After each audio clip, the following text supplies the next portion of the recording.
Alors, dans cette vidéo, nous allons voir comment utiliser les règles sur les puissances pour simplifier des expressions. Ici, on nous demande d'écrire les expressions suivantes sous la forme 2 puissance n fois 3 puissance p, avec n et p qui sont des entiers relatifs. Entiers relatifs, ça veut dire des entiers qui peuvent être négatifs. Ils peuvent être positifs comme négatifs. Et donc, on va utiliser les différentes règles sur les puissances qu'on avait vues dans le cours pour pouvoir simplifier ces expressions qui sont soit des produits, soit des fractions, soit avec des puissances, et on va simplifier tout ça. Alors on va commencer par la première, qui est 2 puissance 4 fois 3 puissance 6 fois 2 puissance 7. Ici, comme on sait que ça va s'écrire sous forme 2 puissance n fois 3 puissance p, il faut transformer chacun de ces termes sous la forme de 2 puissance quelque chose fois 3 puissance quelque chose. Et une fois qu'on aura transformé tous ces termes, on pourra regrouper les puissances de 2 et les puissances de 3 avec les différentes formules que l'on connaît. Ici, c'est le cas le plus simple dans le sens où on a uniquement des puissances de 2 et des puissances de 3. 2 puissance 4, 2 puissance 7, 3 puissance 6. Donc là, on n'a pas à transformer en puissance de 2, comme ça va être le cas par exemple pour 4 puissance 3 ou pour 8 puissance 5, qui sont des puissances de 4 et 8, et non pas des puissances de 2 par exemple. Donc là, quand on a ici ce cas-là, c'est extrêmement simple, il suffit de regrouper entre elles les puissances de 2 et de regrouper entre elles les puissances de 3. Les puissances de 2, ici on a la première 2 puissance 4 et 2 puissance 7, donc ce que je vais faire c'est d'abord réécrire dans le bon ordre les puissances de 2, c'est-à-dire de regrouper ensemble les puissances de 2 et regrouper ensemble les puissances de 3. La puissance de 3 est toute seule, donc je la mets toute seule, mais évidemment si on en a d'autres, on les regroupe. Et là, je vais utiliser une formule pour pouvoir regrouper les puissances de 2. Je sais que A puissance n fois A puissance p, c'est égal à A puissance n plus p. C'est-à-dire que quand j'ai le même nombre en bas mais des puissances différentes, et ben je peux factoriser entre guillemets et additionner les puissances. Attention, on ne multiplie pas les puissances, on les additionne, c'est-à-dire que le fois devient un plus. Donc là, ça me donne 2 puissance 4 plus 7, et 4 plus 7, ça fait 11. Donc ça me donne 2 puissance 11, et le 3 puissance 6, lui, il reste tout seul. Donc là, j'ai bien sous la forme 2 puissance n fois 3 puissance p, avec le n qui vaut 11 et le p qui vaut 6. Donc là, comme on le voit, c'est le cas le plus simple, parce qu'il n'y a aucune transformation à faire. Même là, j'ai fait une première étape de regrouper ensemble les puissances de 2 et les puissances de 3, mais on peut se passer de cette première étape et regrouper directement, si l'on veut. Là, c'était juste pour expliquer le principe. Le deuxième cas est également plutôt simple, la seule différence, c'est que c'est une fraction. Donc là, on a 2 puissance 6 fois 3 puissance 9, donc là, une fois de plus, on a uniquement des puissances de 2 et des puissances de 3. Et au dénominateur, 3 puissance 2 et 2 puissance moins 5, c'est uniquement aussi des puissances de 2 et des puissances de 3. Ici, on ne peut pas regrouper les puissances de 2 et les puissances de 3 ensemble au numérateur et au dénominateur, parce que c'est que des puissances 2 et 3, et là, 3 et 2. Par contre, on pourra regrouper celle du haut avec celle du bas, c'est-à-dire le 2 puissance 6 avec le 2 puissance moins 5, et le 3 puissance 9 avec le 3 puissance 2. Et là, la formule qu'on va utiliser, c'est le fait que a puissance n sur a puissance p est égal à a puissance n moins p. C'est-à-dire que quand c'était fois, on additionnait les puissances, c'était n plus p. Par contre, comme c'est divisé, on soustrait les puissances, c'est n moins p. Pour souvenir, c'est facile, hein, le fois devient un plus, parce que c'est pour retenir facile, on prend le fois, on le tourne, ça fait un plus. Quand c'est un trait de fraction, c'est-à-dire divisé, ça devient un moins. Pour du moyen mémotechnique, hein, le trait de fraction ressemble à un moins. Bien sûr, ça c'est juste uniquement un moyen mémotechnique, c'est pas du tout une formule mathématique ou autre. Donc là, ce qu'on va faire, c'est regrouper le 2 puissance 6 et le 2 puissance moins 5, et donc ça donne 2 puissances, le haut moins le bas, c'est-à-dire 6 moins 5. Attention, c'est bien le haut moins le bas c'est moins 5, donc ça fait 6 moins 5. Et de la même manière pour 3, en haut j'ai puissance 9, en bas j'ai puissance 2, donc ça donne 3 puissance 9 moins 2. J'ai uniquement à calculer ça, moins 5 ça fait plus 5, 6 plus 5 ça fait 11, donc ça donne 2 puissance 11. Et là, 9 moins 2, ça fait 7, donc ça fait 3 puissance 7. Donc voilà, j'ai bien encore une fois 2 puissance n fois 3 puissance p, avec le n qui vaut 11, et le p qui vaut 7. Donc ça, c'est les cas les plus simples, dans le sens où il y a juste à regrouper les puissances identiques ensemble. Il n'y a pas de transformation à faire au début. Par contre, là, pour le troisième exemple, on va avoir des petites transformations à faire, puisque on a 4 puissance 3, fois 9 puissance 6, fois 8 puissance 5, et donc je n'ai aucune puissance de 2 et aucune puissance de 3, parce que c'est les puissances de 4, de 9 et de 8. Donc il va falloir que Je transforme d'abord ces différentes puissances, donc enfin ces différents nombres en bas, 4, 9 et 8, en des 2 et des 3. Pour ce faire, je sais que 4, c'est égal à 2 au carré, parce que c'est 2 fois 2, ça fait 4, donc ça fait 2 au carré. Et de la même manière, j'ai 8 qui est égal à 2 au cube, puisque 2 fois 2, ça fait 4, et 2 fois 4, ça fait 8, donc 2 au cube, ça fait bien 8. Pour le 9, ça va être le même principe, 9 est égal à 3 au carré. Et en faisant cette transformation, je vois que les 4, le 8 et le 9 deviennent des puissances de 2 et des puissances de 3. Par contre, attention, le 4, il est au cube. Donc là, il faut que je mette le 4 au cube. Mais si je mets 4 au cube, forcément, il faut qu'à droite, je mette au cube aussi. Mais attention, bien sûr, entre parenthèses, puisque c'est tout le 4 qui est au cube, c'est-à-dire le 2 au carré, qui est au cube. De la même manière, pour 8 puissance 5, si je mets un puissance 5 ici, il faut que je mette un puissance 5 ici, mais bien entre parenthèses, puisque c'est tout le 8 qui est puissance 5. Et pour 9 puissance 6, même principe, si je mets puissance 6, je mets un puissance 6 ici. Maintenant, je vais pouvoir simplifier tout ça. Et là, on va utiliser une autre formule. C'est quand on a une puissance de puissance. Je sais que a puissance n, le tout puissance p, donc quand j'ai une puissance de puissance, ça fait a puissance n fois p. Donc là, la puissance devient 1 fois, c'est-à-dire que je multiplie les puissances. Donc là, ça va me donner 2 puissance 2 fois 3. 2 fois 3, ça fait 6, donc ça me donne 2 puissance 6. Ici, 3 fois 5, ça fait 15, donc ça donne 2 puissance 15. Et ici, 2 fois 6, ça fait 12, donc ça donne 3 puissance 12. Maintenant, j'ai plus qu'à remplacer tout ça par ce que j'ai trouvé. 4 puissance 3, j'ai vu que ça valait 2 puissance 6. 9 puissance 6, j'ai vu que ça valait 3 puissance 12. Et 8 puissance 5, ça vaut 2 puissance 15. Bien sûr, les calculs que j'ai fait ici, là je les ai fait séparément pour expliquer le principe, mais après on peut le faire directement ici en mettant 2 puissance 2 puissance 3, etc., etc. Là, les calculs que j'ai fait là, normalement on les fait directement dans l'égalité. Et là, en ayant fait cette petite transformation, je vois que je retombe sur un cas comme j'avais au début, c'est-à-dire un produit de puissance de 2 et de puissance de 3.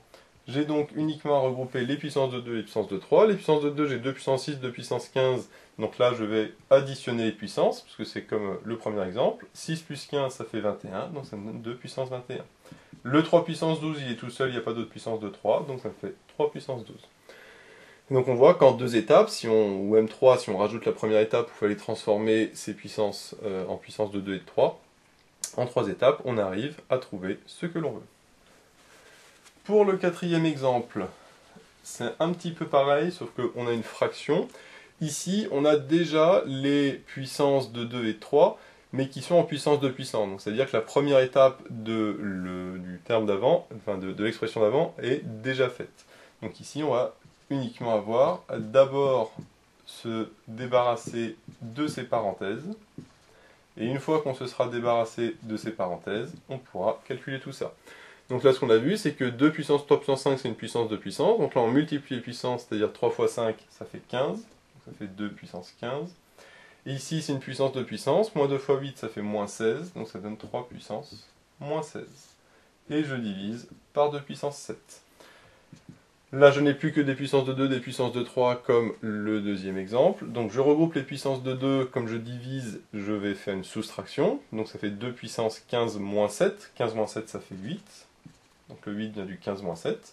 Le 3 puissance moins 16, lui, il est tout seul, il n'y a pas d'autre puissance de 3, donc ça donne uniquement 3 puissance moins 16. Et donc là, j'ai bien n qui vaut 8 et p qui vaut moins 16, et là on a un p qui est négatif. C'est pas un problème, puisqu'on a dit que p pouvait être un entier relatif, c'est-à-dire un entier positif ou négatif, et ici, c'est bien un entier, parce qu'il n'y a pas de virgule. Et il est négatif, certes, mais de toute façon c'était possible d'après l'énoncé. Donc c'est ça la réponse qu'il fallait donner. Pour le cinquième exemple, là on a déjà des puissances de 2 et 2 puissance de 3, le 2 puissance 5 et le 3 puissance moins 2. Le problème c'est le 12 puissance 4. Donc le 12 puissance 4, un petit peu comme le 4, le 9 et le 8 de tout à l'heure, il va falloir le transformer en puissance de 2 et puissance de 3. Le problème, c'est que le 12, c'est ni une puissance de 2, ni une puissance de 3. C'est pas 2 puissance quelque chose, ou 3 puissance quelque chose. Donc le 12, va d'abord falloir le développer en disant que 12, par exemple, je peux dire que c'est 3 fois 4. Je sais que 3 fois 4, ça fait 12. Donc le 3 c'est parfait parce que c'est ce que je veux, par contre le 4 ce n'est pas ce que je veux, parce que moi je veux des puissances de 2. Et le 4, on a vu tout à l'heure que c'était 2 au carré. Donc le 12, il ne faut pas l'écrire 3 fois 4, mais il faut l'écrire 3 fois 2 au carré. Et là maintenant, j'ai plus que des puissances de 3 et des puissances de 2. Autre méthode, je sais que le 12, c'est égal à 2 fois 6. Donc le 2, c'est parfait. Par contre, le 6, je n'en veux pas. Et je sais que le 6 est égal à 2 fois 3. Et là, je retombe sur 2 fois 2 qui vaut 2 au carré. Au carré, ici, hop. Et le fois 3 qui est là. Donc je retombe bien sur 2 au carré fois 3. 3 fois 2 au carré, c'est la même chose. Donc ça, c'est pour première étape, décomposer le 12 en puissance de 2 et puissance de 3. Sauf qu'attention, on a dit que c'était 12 puissance 4. Donc là, il faut que je mette un puissance 4 à ce niveau-là. Mais si je mets un puissance 4 à ce niveau-là, il faut que je mette un puissance 4 à ce niveau-là. Mais par contre, très attention, entre parenthèses, puisque c'est 12 qui est puissance 4, et 12 c'est 3 fois 4. Donc si je ne mets pas de parenthèse, il n'y a que le 4 qui est puissance 4. Donc il faut bien que je mette des parenthèses. Et donc là, même principe, je remets les parenthèses avec la puissance 4, parce que là j'ai juste transformé le 4 en 2 au carré. Maintenant, je vois que là, j'ai une puissance, mais avec un produit au milieu. Donc là, il va falloir utiliser encore une autre formule, qui est le fait que a fois b, le tout puissance n, est égal à a puissance n fois b puissance n. C'est chacun qui est puissance n. Attention, hein, ça c'est quand c'est un fois, pas quand c'est plus. Quand c'est un plus, ça c'est autre chose. Quand c'est un fois, à ce moment-là, on donne la puissance à chacun. Donc là, j'ai le a qui vaut 3 et le b qui vaut 2 au carré. Donc ça me donne le 3 à la puissance 4 et le 2 au carré aussi à la puissance 4. Par contre, attention, comme c'est au carré, c'est une puissance, donc il faut que je mette bien des parenthèses comme tout à l'heure parce que c'est une puissance de puissance. Et là, on va réutiliser ce qu'on a vu tout à l'heure. Quand on a une puissance de puissance, on multiplie les puissances. 2 fois 4, ça fait 8, donc ça fait 2 puissance 8. Donc au final, on a 12 puissance 4 qui vaut 3 puissance 4 fois 2 puissance 8, qui est bien des puissances de 3 et des puissances de 2. Et donc en remplaçant le 12 puissance 4 par ça, on pourra regrouper avec les autres puissances que l'on avait. Donc si je reprends, j'ai 12 puissance 4 fois 2 puissance 5 fois 3 puissance moins 2, qui est égal, le 12 puissance 4, on a dit que c'était 3 puissance 4 fois 2 puissance 8. Le 2 puissance 5 et le 3 puissance moins 2, je n'y touche pas pour l'instant, je les recopie. Et là, je vois que j'ai les puissances de 3 que je peux regrouper, les puissances de 2 que je peux regrouper, puisqu'on retrouve le même type d'expression que dans le premier cas. 3 puissance 4, 3 puissance moins 2, là, j'additionne les puissances, donc ça fait 4 plus moins 2, c'est-à-dire 4 moins 2, et 4 moins 2, ça fait 2. Ça fait 3 puissance 2. Et ici, 2 puissance 8, 2 puissance 5, 8 plus 5, ça fait 13, donc ça me donne 2 puissance 13. 8 et 5, ça fait 13. Et donc là, j'ai bien encore 2 puissance n fois 3 puissance p. Le n, c'est la puissance de 2, c'est 13. Et p, c'est le 2. Enfin, pour le dernier exemple, on va appliquer la dernière formule que l'on n'a pas encore vue dans cette vidéo. C'est quand on a une fraction qui a la puissance n. C'est un petit peu le même principe que ce qu'on vient de voir. Quand on a a fois b, le tout à la puissance n, c'est a puissance n fois b puissance n. C'est-à-dire que chacun a la puissance n.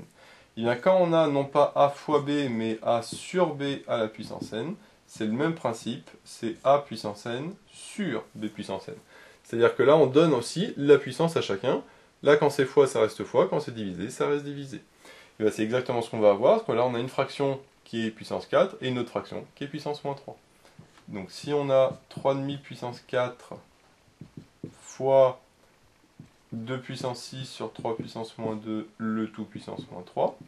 Donc là, pour le premier, on a 3,5 puissance 4. Donc c'est exactement a sur b, le tout puissance n. Donc c'est chacun qui est à la puissance 4. C'est-à-dire 3 puissance 4 divisé par 2 puissance 4. Donc ça, c'est le plus simple.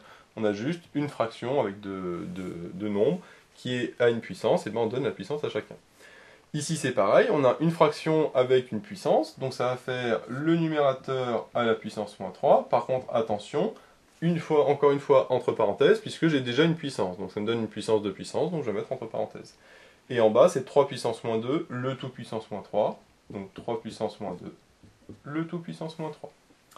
Maintenant, je vais pouvoir tout d'abord simplifier les parenthèses à droite. À chaque fois qu'on a des parenthèses, on les simplifie toujours au maximum.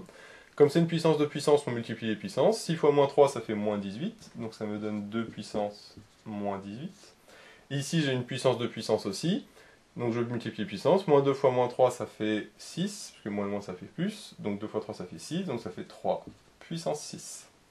Et là, je retombe sur, cette fois-ci, le deuxième cas que j'avais, où là, j'ai uniquement des puissances de 2 et des puissances de 3 au numérateur et au dénominateur.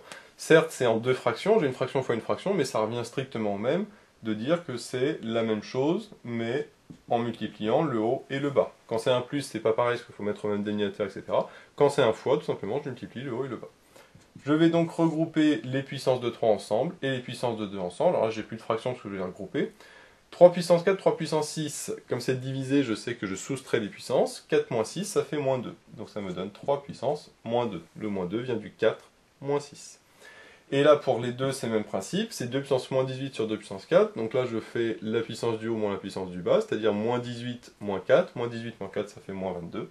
Donc ça me donne 2 puissance moins 22.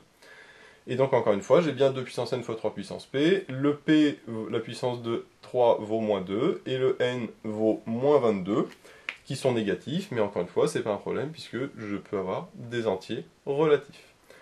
Donc voilà un petit peu comment résoudre ce genre d'exercice. Comme on le voit, il suffit d'appliquer les différentes formules que l'on a vues.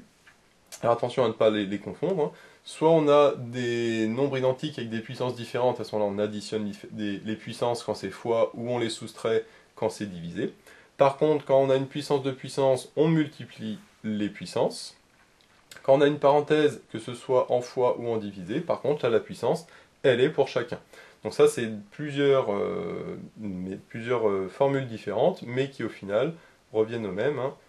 On a toujours le même résultat, quelle que soit la formule et les méthodes que l'on applique. Donc voilà, j'espère que cette vidéo vous sera utile. N'hésitez pas à vous abonner pour être au courant des nouvelles vidéos qui sortiront. J'ai mis le lien dans la description vers l'énoncé de l'exercice, ainsi que vers d'autres exercices sur les puissances. J'ai également mis le lien vers la page Tipeee où vous pouvez soutenir Méthode Maths. Et moi je vous dis à bientôt pour de nouvelles vidéos.